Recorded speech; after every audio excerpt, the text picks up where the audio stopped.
Uma floresta mágica, repleta de vida e mistério. Segredos que podem revolucionar a medicina. O Caminhos da Reportagem foi à Amazônia para mostrar o poder de cura da natureza e a exploração desordenada da maior farmácia a céu aberto do planeta. Brasileiros e estrangeiros, alguns desbravadores da ciência, outros biopiratas, que se valem do conhecimento tradicional para lucrar fora da lei.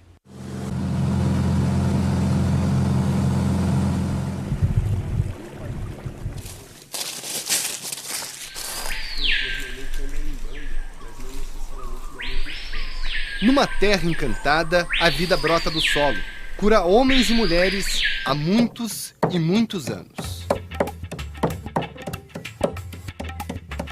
Essa riqueza floresce no Brasil. Nosso país responde sozinho por 1/5 da biodiversidade vegetal do planeta, graças ao imenso território e ao clima, que favorece o desenvolvimento constante de novas espécies. 50 mil tipos de árvores e arbustos já foram identificados aqui. A busca é contínua e não obedece fronteiras. Há muito para ser descoberto. Plantas para curar o câncer, para controlar a diabetes, para combater a dor crônica. Uma pesquisa do Jardim Botânico de Nova York revela que 7 de cada 10 espécies usadas como chás e xaropes para curar as doenças de indígenas e caboclos têm propriedades químicas que interessam a ciência. Fomos conhecer o poder de cura de algumas dessas espécies nas florestas tropicais do norte do país, berçário de grande parte das receitas tradicionais. Partimos de Roraima, que tem 72% da área cobertos pela floresta e abriga 8 etnias indígenas.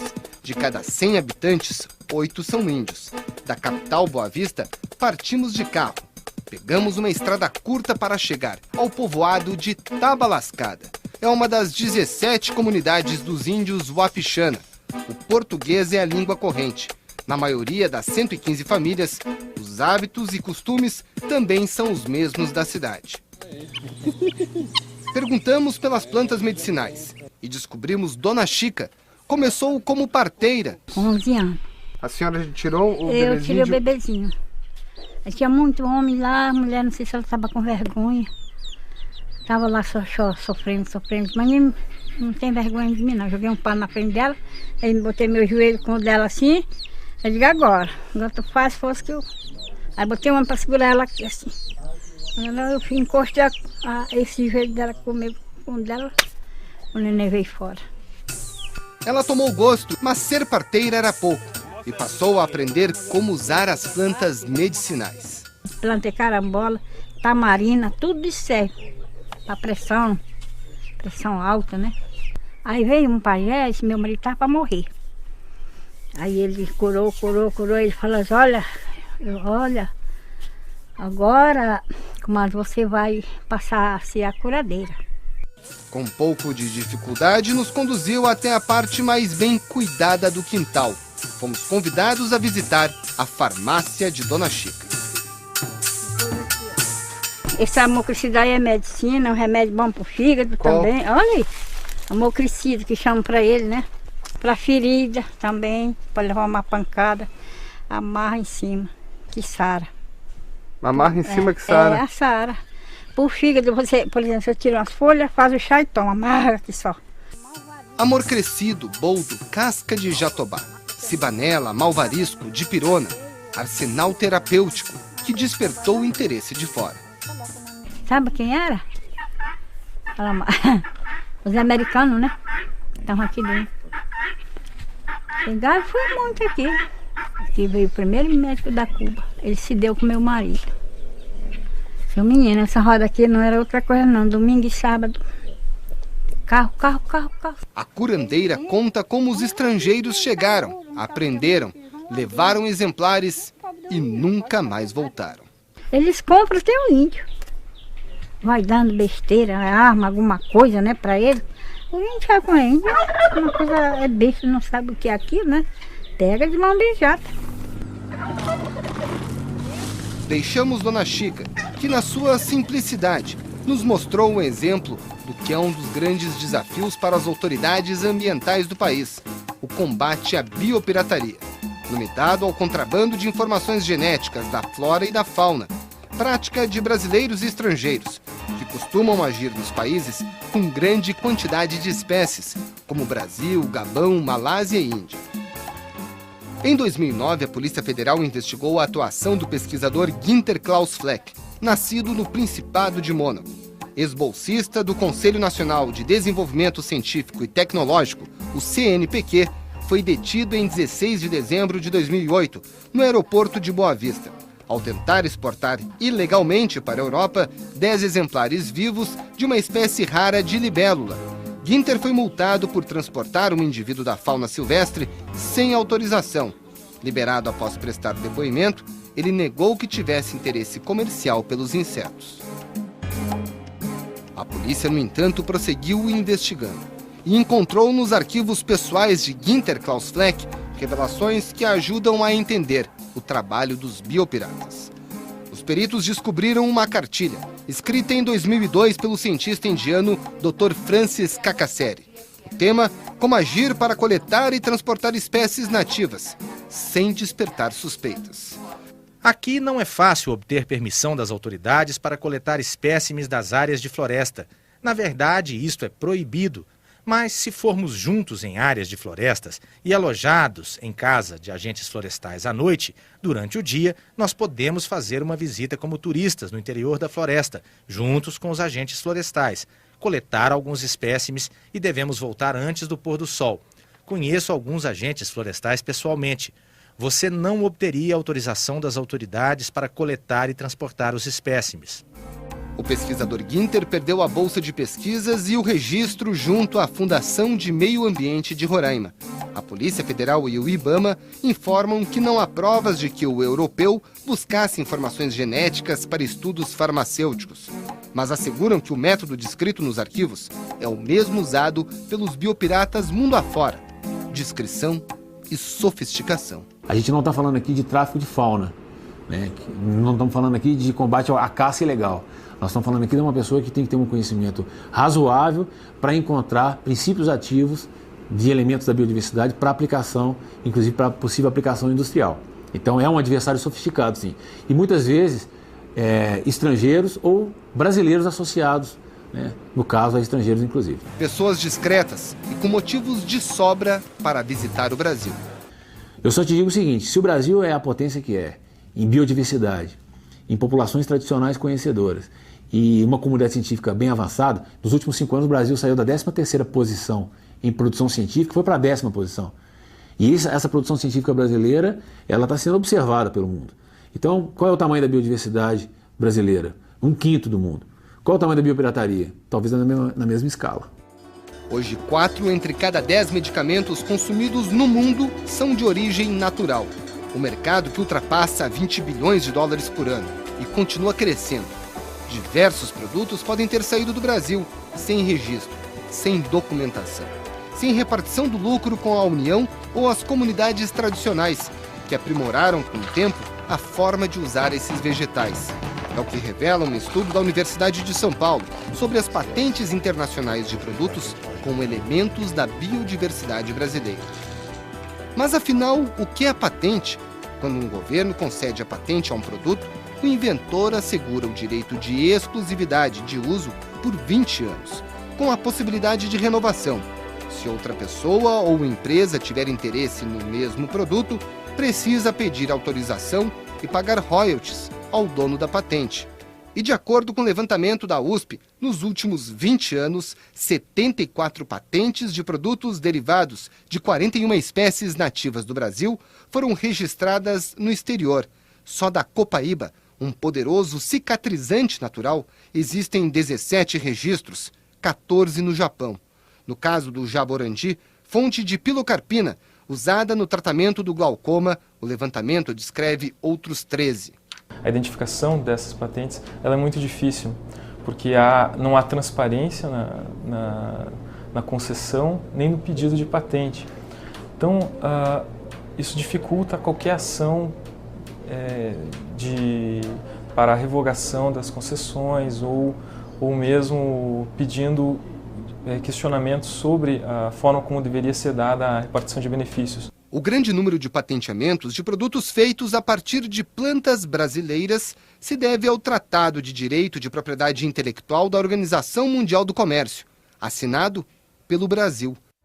O acordo não obriga que laboratórios ou pesquisadores identifiquem o campo de prova de suas pesquisas, o campo de coleta da matéria-prima do que pode vir a ser, dentro de alguns anos, o princípio ativo de um medicamento inovador no mercado. Essa regra não vale no Brasil, onde é obrigatório identificar a área de coleta. Se houver acesso ao conhecimento tradicional associado à descoberta, esse registro deve ser feito pelo Conselho de Gestão do Patrimônio Genético do Ministério do Meio Ambiente. Não são só empresas estrangeiras. Muitas vezes você tem brasileiros, pesquisadores nacionais, a serviços de empresas estrangeiras. Essa é uma outra preocupação. E aí ela se torna titular de direitos de propriedade intelectual sobre aquele produto ou sobre aquele processo. A TV Brasil solicitou ao Instituto Nacional de Propriedade Intelectual um levantamento inédito, com todos os pedidos de patentes feitos no país, que podem estar associados a produtos da biodiversidade nacional.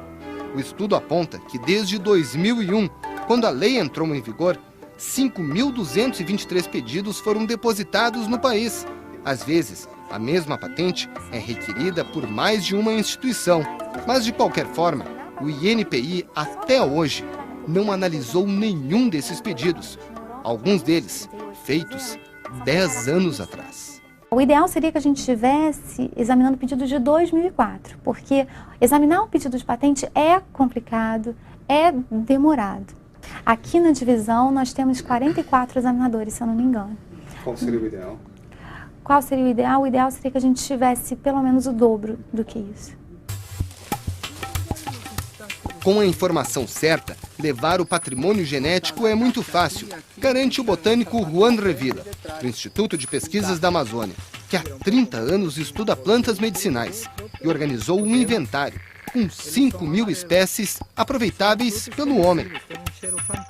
Sua principal fonte de estudo é a casca de uxi amarelo, uma árvore da Amazônia usada no tratamento de miomas no útero, tumores não cancerígenos que atingem uma entre 4 mulheres com mais de 30 anos. Dizer que o uxi amarelo cura miomas dentro de 35.000 espécies de plantas amazônicas é como uma agulha em um palheiro. Mas você receber uma informação como essa, dizer, olha, essa aqui é unha de gato e esse cura câncer, você já afunilou no máximo 30 plantas.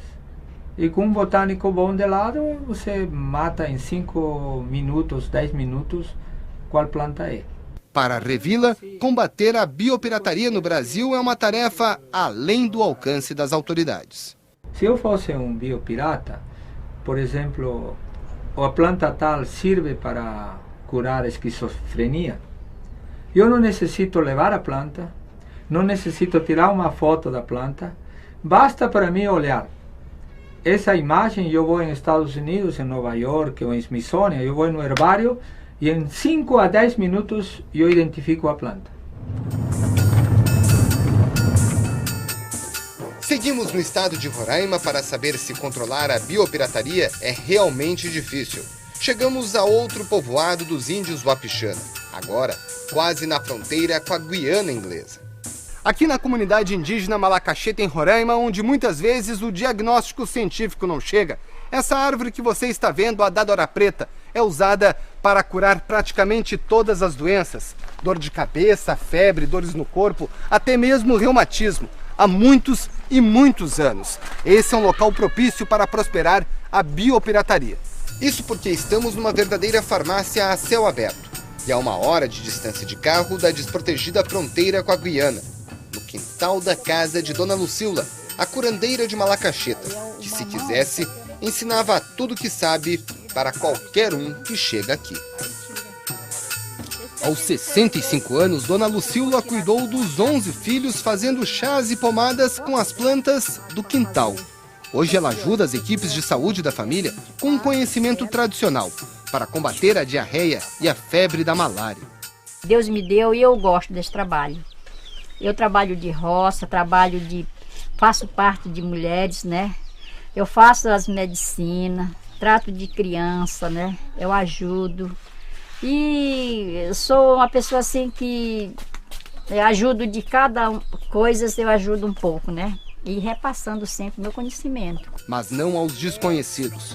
Os índios Wapixana de Malacaxeta descobriram há mais de 10 anos o valor da horta que semeiam no quintal de casa. Eu faço, que remédio eu faço, mas eu não vou mostrar meu conhecimento, porque ele quer aprender para depois levar daqui e eu vai desvalorizar.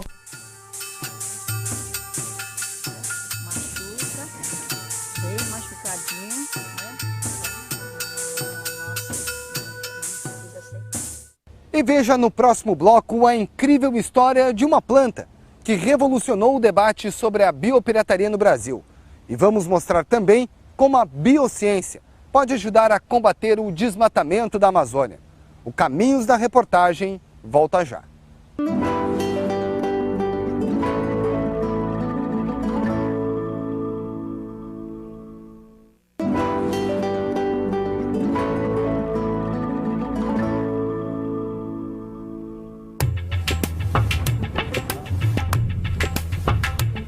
Na casa dos Wapixana, dentro da reserva Serra da Lua, em Roraima, as plantas medicinais e ervas milagrosas fazem parte há séculos dos rituais mágicos, os rituais xamânicos.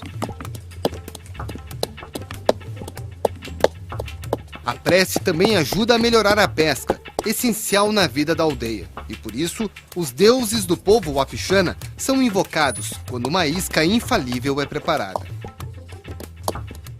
Para que é o ritual?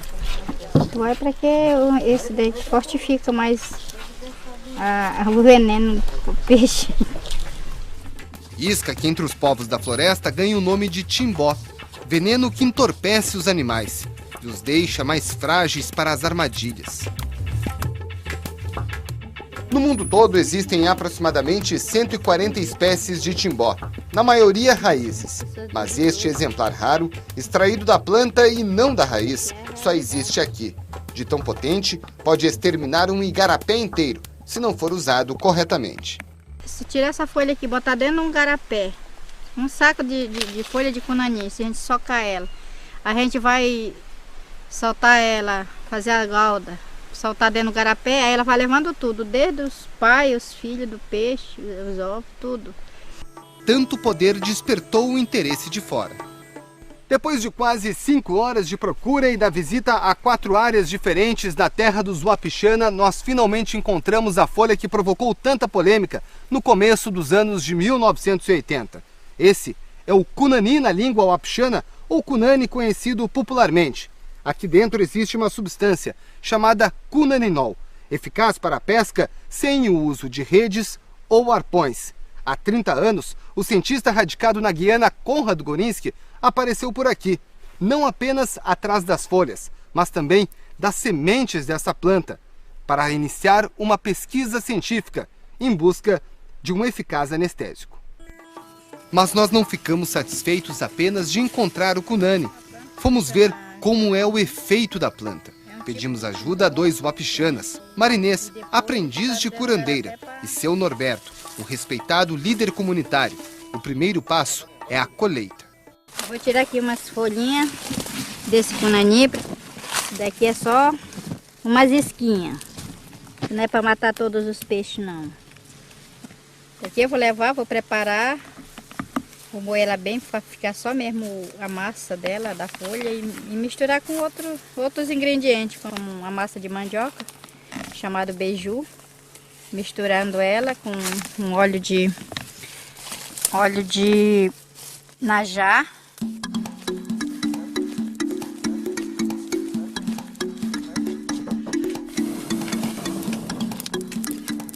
O que serve essa madeira? É uma cabaça, né, que se chama balde, jamaru.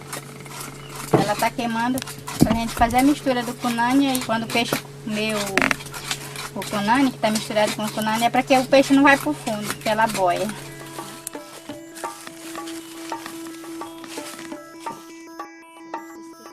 E se olha para que ela dá o gosto para o peixe.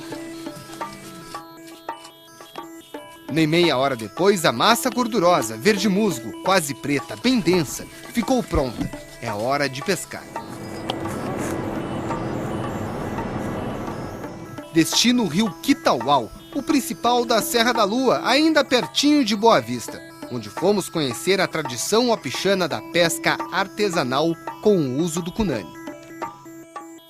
Marinês divide a grande bola gordurosa em pequenas bolinhas. Cada um ganhou um pouco de isca. Um pouco de expectativa e nada acontece. Até que, de repente, o primeiro salto. E mais um pouco de isca. Ó, assim fica fácil pegar peixe. Mais um peixe. Esse aqui é cabeça gorda. O cunane paralisa e mata o peixe, mas o animal ainda pode servir de alimento. Algumas espécies, mesmo após ingerir o timbó, boiam e não morrem. Os peixes que sobrevivem à paralisia na superfície voltam a nadar, resistência que chamou a atenção do químico Gorinsky. Filho de mãe wapixana e pai inglês, Konrad Gorinsky percebeu que tinha em mãos a chance de descobrir um estimulante do sistema nervoso central do ser humano, uma substância capaz de reverter até mesmo uma parada cardíaca.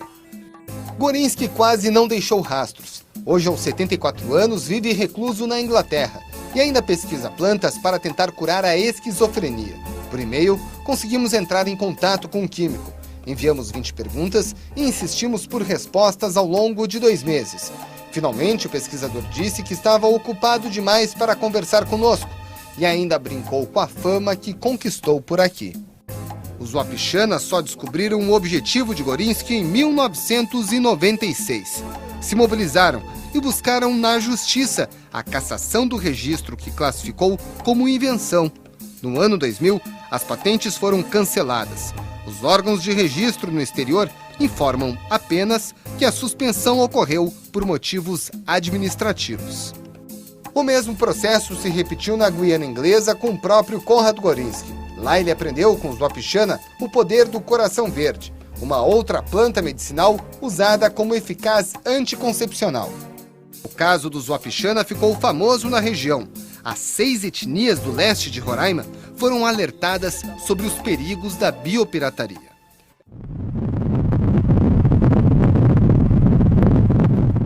Seguimos para o nordeste do estado. Fomos saber como o caso influenciou os nativos da fronteira com a Venezuela. Chegamos à área de Lavrado, na reserva Raposa Serra do Sol, região marcada por conflitos e que a cada dia perde um pouquinho mais da cultura tradicional. No ano passado, a Justiça confirmou a homologação da Raposa Serra do Sol, dando a ela uma extensão de mais de 1.700.000 hectares. Houve disputa entre índios e arrozeiros. Os agricultores foram expulsos, deixando para trás um rastro de abandono. O líder de Surumu, a principal aldeia da Raposa Serra do Sol, diz que gostaria de ver a riqueza da floresta usada pela ciência, desde que eles, índios, recebam algo em troca. Você vai ter que assinar aqui um termo, né, de conhecimento, não, que essa planta é assim, e nós, povos Macuxi, da terra indígena Raposa do Sol, comunidade indígena do Barro, tal dia, tal ano, nós estamos autorizando para que o patenteamento não venha a ser diretamente dessa pessoa, que depois ele pode chegar lá fora e dizer que ele é o conhecimento dele e, portanto, ele tem a lei do patenteamento, né, e ele pode botar. Como no caso do cunane, né? Há mais de um século, os Macuxi aqui da reserva Raposa Serra do Sol usavam as plantas medicinais lá da Serra do Mairiri para curar as doenças. Eles buscavam árvores famosas, como o jatobá e a unha de gato. Mas hoje, o cenário mudou completamente e pouca gente sabe usar a natureza como remédio. A população depende dos medicamentos que chegam de fora, pelas mãos da Funasa ou de empresas conveniadas com a prefeitura. O problema é que muitas vezes o remédio atrasa e a população fica sem alternativa de tratamento, mesmo tendo uma farmácia do lado de casa. Na vila, só Dona América ainda sabe para que serve cada erva da floresta. Corta todo dia o rodela e bota dentro do álcool, vai cheirar aquele, aí esse sinusite acaba. Aquela serra tem tudo que é medicinal também, tem maruai, tem poá, tem jatobá, tem escada de jabuti, tem pra lá. Aprendeu com o tio a reconhecer as plantas medicinais. Hoje, aos 80 anos, lamenta que essa sabedoria esteja desaparecendo, junto com a vegetação viva, cada vez mais escassa por aqui. Parou de cultivar, foram embora, né? O que cultivava aqui já morreu também, que é meu tio, meu tio. Morreram muito pessoal aqui que trabalhavam isso. E essa sabedoria, ela foi adiante ou ela morreu com eles? Morreu.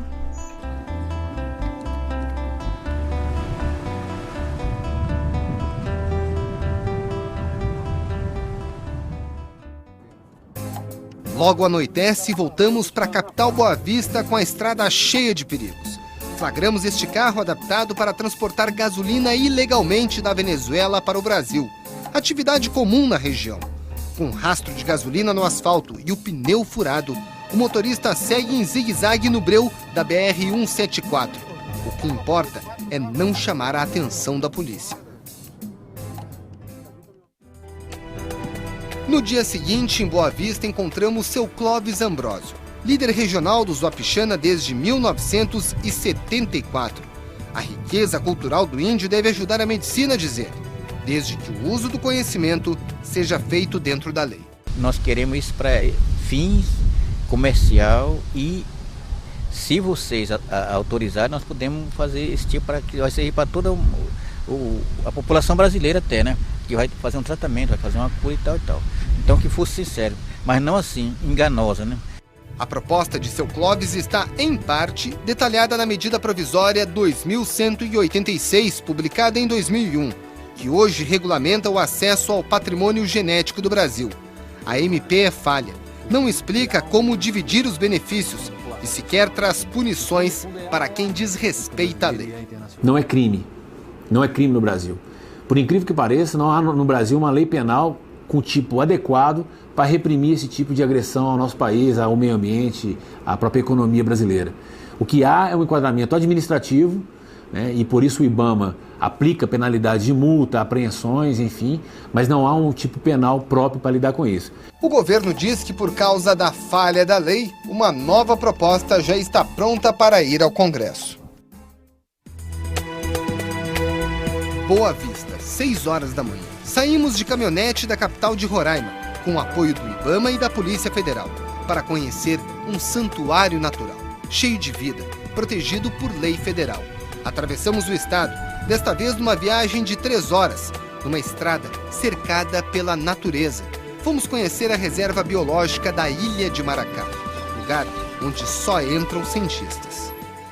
Essa é a última parada antes de se chegar à Ilha de Maracá, um dos lugares mais preservados do Brasil.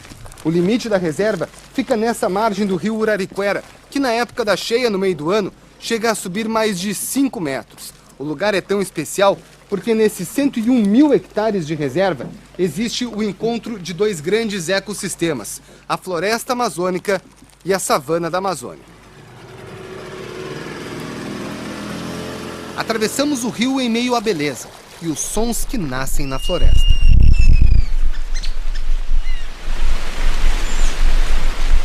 Maracá é a terra da cigana, uma ave rara, primitiva, sem parentesco com nenhuma outra espécie que vive por aqui. Terra do jacaré-engá e da sucuri. Aqui conseguimos apreciar outras tantas formas raras de vida, como essa planta, que vive sem raízes fixas no solo e desperta a atenção dos biólogos que acompanham a nossa equipe.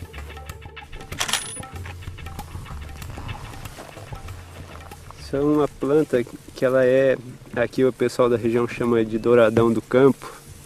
Ela é uma holoparasita, né? Uma planta que ela não tem raízes fixas no solo. Ela insere as raízes dela dentro dos vasos das outras plantas e suga a seiva, né, das outras plantas para sobreviver. Então ela não tem folhas, não tem raízes inseridas no solo, não precisa fazer fotossíntese. Apenas um quarto da ilha já foi amplamente estudado. O IBAMA e a Polícia Federal querem que Maracá se torne um exemplo de exploração racional e eficiente da flora e da fauna. Para isso, pede o apoio de toda a comunidade. A Polícia Federal faz um trabalho de inteligência e esses dados são cruzados para que essas situações sejam fiscalizadas. E, na verdade, não depende só dessa instituição, depende, como o colega falava, dos brasileiros estarem cientes do nosso patrimônio e da responsabilidade que tem. Seja aquele que é contratado para ser um guia, aquele indígena ou aquele agricultor que está contribuindo de alguma forma, ele também tem que ser um fiscal.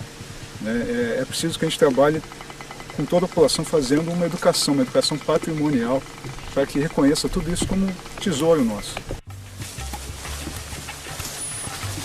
Saímos da reserva sem ver sequer um dos índios que vivem nas redondezas.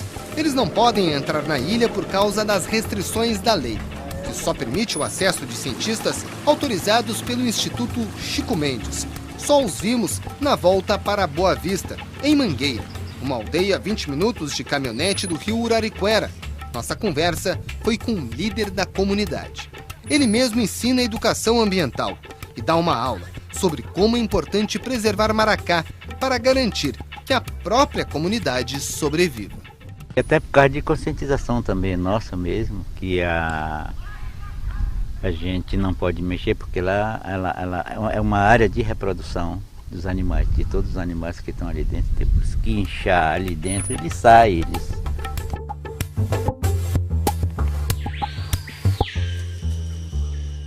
No próximo bloco, vamos até Manaquiri, uma pequena cidade do Amazonas, que quer crescer produzindo plantas medicinais.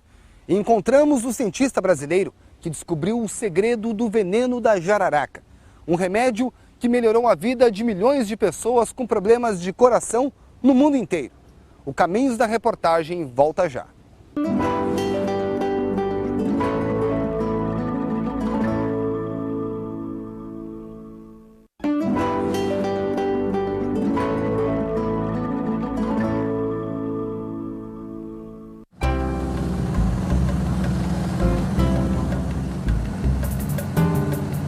A partir de agora, viajamos pela imensidão do rio Amazonas.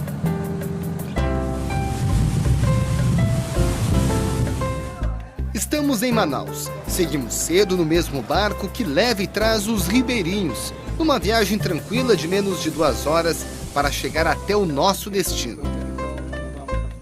Área de caboclos, pequenos agricultores das terras molhadas, que enfrentam a chuva companheira de todo dia, para plantar e ganhar o sustento da família. O desembarque às margens do rio Manaquiri foi um pouquinho atrapalhado. Atracamos nesse trapiche improvisado. Esperamos um pouco, até a chegada do nosso guia, o botânico Juan Revilla, com 30 anos de estudo da flora medicinal no Instituto Nacional de Pesquisas da Amazônia. É doutor em plantas medicinais e comanda um projeto inovador na pequena cidade que leva o nome do rio. Manaquiri é um povoado de 21 mil habitantes, a 120 quilômetros da capital do Amazonas, que aos poucos desperta para a força surpreendente da natureza. E até mesmo para o poder das ervas daninhas, como este arbusto, praga conhecida da dona Vadimariza, que vive há 46 anos às margens do rio Manaquiri. Para nós aqui não é bom não, porque é meio ruim quando a gente planta assim as coisas, quando eles dão assim no meio da roça assim, vai matando a roça assim, né?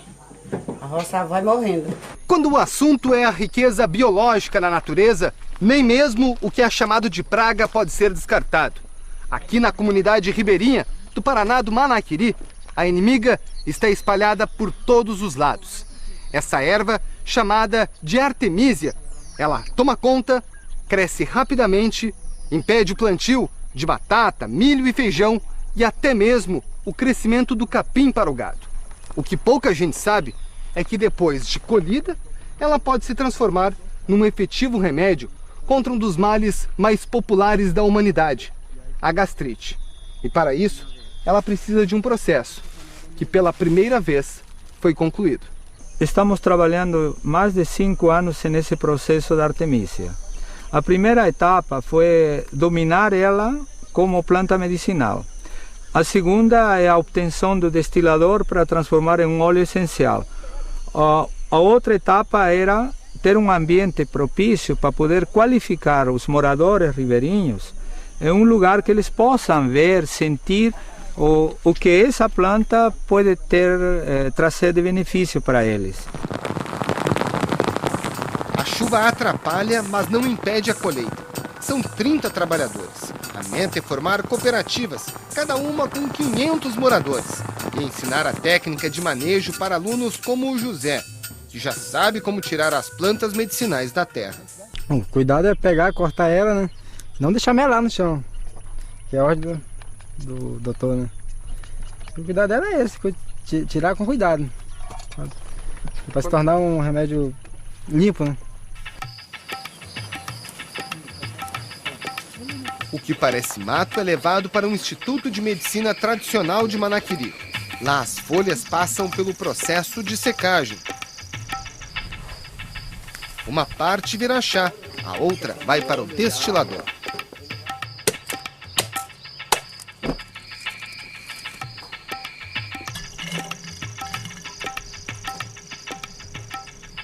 Essa essência de cima, pelo perfumista que já teve a oportunidade de cheirar, ele está potencialmente viável para ser transformado em um perfume. Depois feitas formulações em forma de perfume, o potencial é infinito. O que vai determinar muito que esse mercado seja preenchido seria a oportunidade de ter o produto, a matéria-prima, aproveitada. E a parte transparente já está sendo estudada para virar um inseticida natural. Todas as essências derivadas daquele capim, que no começo era só uma praga, ganham vida. Mas o Instituto de Medicina Tradicional nos revela ainda mais. A combinação das folhas de cana, pitanga e tamarino podem ser usadas para baixar a taxa de colesterol no sangue. Uma vez elaborada e embalada, seria o CPT.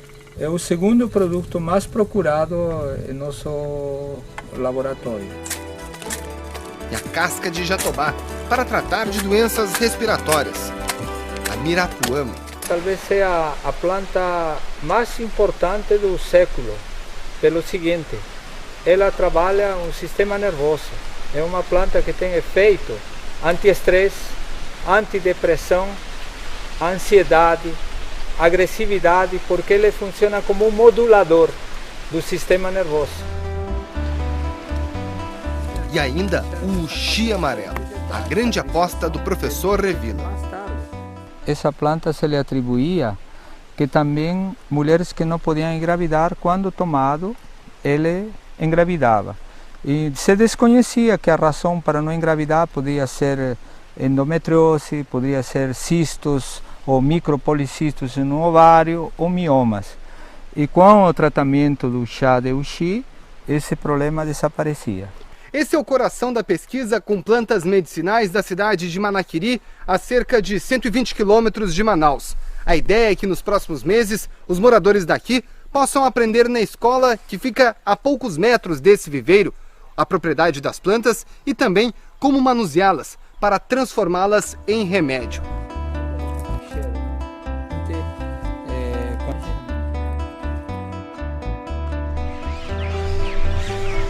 A noite cai e fomos conhecer quem já se beneficiou do uxi amarelo, a planta que muitos reconhecem como milagrosa. Olá, como é que vai? Boa noite. Como vai? Tá bom. Estamos aqui. Tudo bom? Como é que vai? Eu sou o Roberto, da TV Brasil. Prazer, eu sou o soldado Pessil. Pode entrar. Chegamos à casa da Ana Paula e do José, também casa do Gabriel. Hoje, com 1 ano e 7 meses, ele nasceu depois de muitas tentativas. Foi em vários ginecologistas e a última vez que a gente foi, o que o ginecologista falou para ela, que ela não poderia mais ter nenhum filho. Não? Ele disse por quê? Porque disse que fazia muito tempo, eu tinha tomado muito anticoncepcional, né? E eles falaram que meu útero era emborcado. O diagnóstico assustou, mas não intimidou o casal. Eles procuraram o Dr. Juan. Entre o primeiro copo do chá de uxi amarelo e a descoberta da gravidez se passaram apenas 2 meses. Eu fui na farmácia, fiz o teste, né? Aí comprovou que eu estava grávida. E daí como é que foi a sensação? Aí foi maravilhoso. Deu 10 anos, né, sem ter filho. Aí eu queria muito ter outro bebê e foi uma benção mesmo, sabe? Depois que eu engravidei, nós voltamos lá com o doutor, agradecemos. Aí tá aqui meu filho, 1 ano e 5 meses. Os cientistas não têm dúvidas sobre o poder das plantas medicinais, mas levantam uma questão chave para o debate. Como evoluir dos chás e xaropes para medicamentos com eficácia garantida e estoque para a produção em escala, que cheguem a todas as pessoas, até mesmo para quem vive longe da floresta? Para responder a essa pergunta, saímos da Amazônia e seguimos para a região sudeste do país. Primeira parada, Rio de Janeiro, centro de referência de estudos farmacológicos. No campo de produção, ainda longe do laboratório, em Jacarepaguá, conhecemos a matéria-prima das pesquisas da Fundação Oswaldo Cruz. Aqui, cientistas e agrônomos plantam as mudas com o apoio da comunidade do Parque da Pedra Branca. Querem saber primeiro se há como produzir em escala. Neste ano, uma das pesquisas mais avançadas da Farmanguinhos trata das propriedades cicatrizantes da aroeira, uma planta típica da Mata Atlântica. As espécies vão crescer e a gente, quando for fazer a poda, quando fizer o corte, a coleta, a gente vai medir essa biomassa para saber a produtividade, ou seja, quanto que se produz então numa área de 40 metros quadrados com uma alta diversidade de espécies, né, no modelo agroecológico.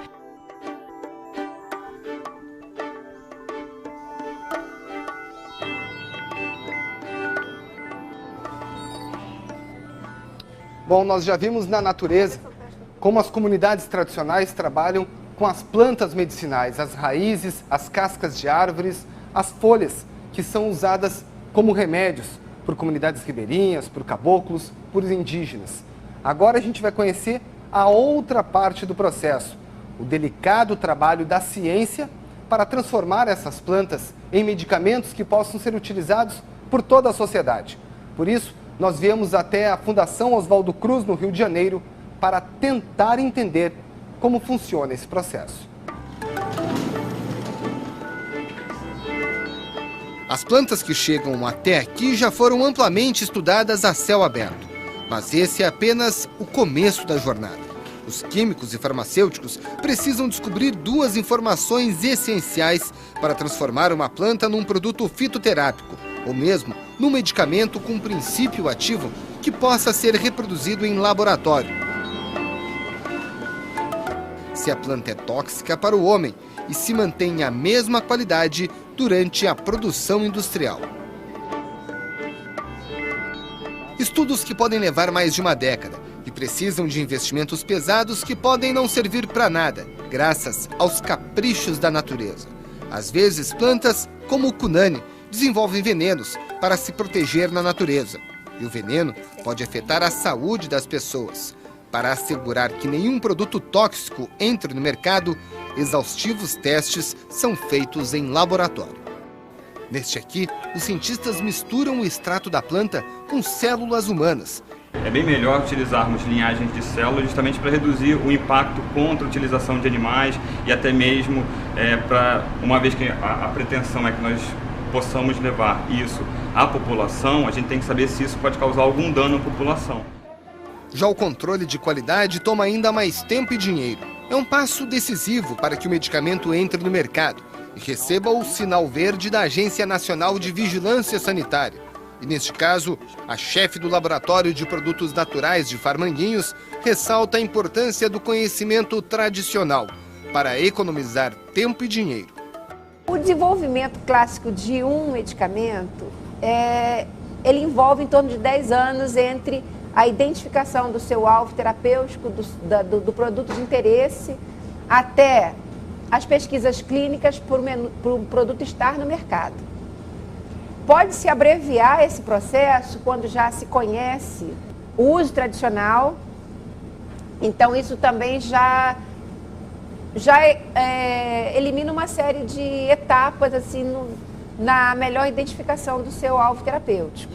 Hoje, o Sistema Único de Saúde do Brasil reconhece que 71 plantas têm propriedades medicinais, mas distribui à população apenas 8 remédios fitoterápicos.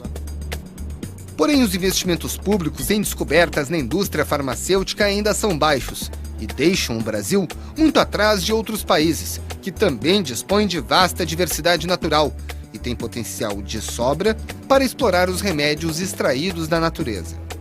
Esse é um programa de décadas, não tem solução a curto prazo, não é? Se a gente não consegue nem fiscalizar, que é, digamos que é o passo mais, que seria o mais elementar, tá? Agora, é preciso perseverar, eu não quero ser pessimista, não sou pessimista.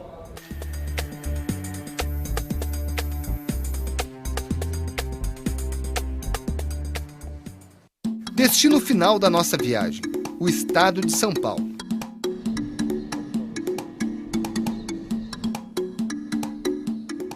Instituto Butantan, cidade de São Paulo. O centro que produz mais de 80% dos soros e vacinas consumidos no país. Nós viemos até aqui encontrar o professor Sérgio Ferreira, considerado por muitos cientistas o papa da farmacologia no Brasil. O homem que descobriu o potencial do veneno de uma cobra, a jararaca, para fazer uma pequena revolução na medicina, controlar a hipertensão arterial, um mal que atinge mais de 13 milhões de brasileiros e quase 500 milhões de pessoas no mundo inteiro. Voltamos no tempo, 1964. Quase 50 anos atrás, o Brasil tinha medo. João Goulart era afastado para que a junta militar desse início ao golpe de Estado. Mas naquele ano, este homem nem queria saber de política. Ele era ainda um jovem médico que havia abdicado da ideia de ser psiquiatra para sonhar mais alto. Ele queria inovar.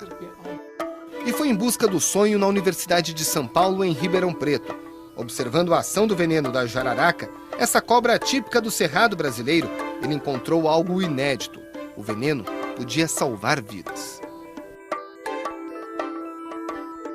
Provocado pelo professor Maurício Rocha e Silva, que já havia feito uma parte importante da pesquisa, o jovem médico descobriu uma molécula no veneno da cobra, capaz de baixar a pressão arterial. Era o começo da história do Captopril, o primeiro remédio do mundo capaz de combater a pressão alta, e que hoje movimenta um mercado de mais de 5 bilhões de dólares por ano. Eu fui fazer um experimentinho porcaria e descobri que no próprio veneno tinha. Daí para frente, eu fui limpar aquilo para ver se tinha esse fator, o que era esse fator, etc. Foi o momento que nós vimos que era também moléculas semelhantes a peptídeos, moléculas semelhantes a um conjunto de aminoácidos, moléculas grandes. Tinha 9 tipos, então nós fomos trabalhar para conhecer a estrutura. Mas o remédio não é brasileiro. Ele foi fabricado nos Estados Unidos pelo laboratório Bristol Myers Squibb, que sintetizou a molécula isolada pelo Dr. Sérgio. O professor nunca recebeu 1 centavo de royalty pelas vendas do remédio, mas diz que isso não é motivo de chateação. Quem é que vai se arrepender sabendo que, como resultado disso, milhões de pessoas têm melhora da vida? Nós saímos do laboratório e fomos conversar mais pertinho das jararacas, no serpentário do Butantan. Encontramos um casal alemão radicado no Brasil e contamos a eles e aos parentes de visita a São Paulo quem era aquele senhor. O senhor sabe quem descobriu a propriedade do veneno dessa cobra? É o professor Sérgio aqui. Prazer, parabéns. Isso é uma história muito antiga, já tem seus 30 anos também.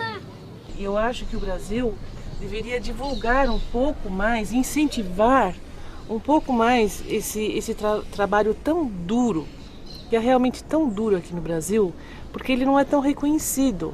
Vou falar a mesma coisa, parabéns para o senhor, tudo que é feito aqui, e eu espero que o senhor continue com essa vontade, essa coragem. Gente, eu tenho 75 anos, já está na hora de entregar a chuteira. Não, nada disso.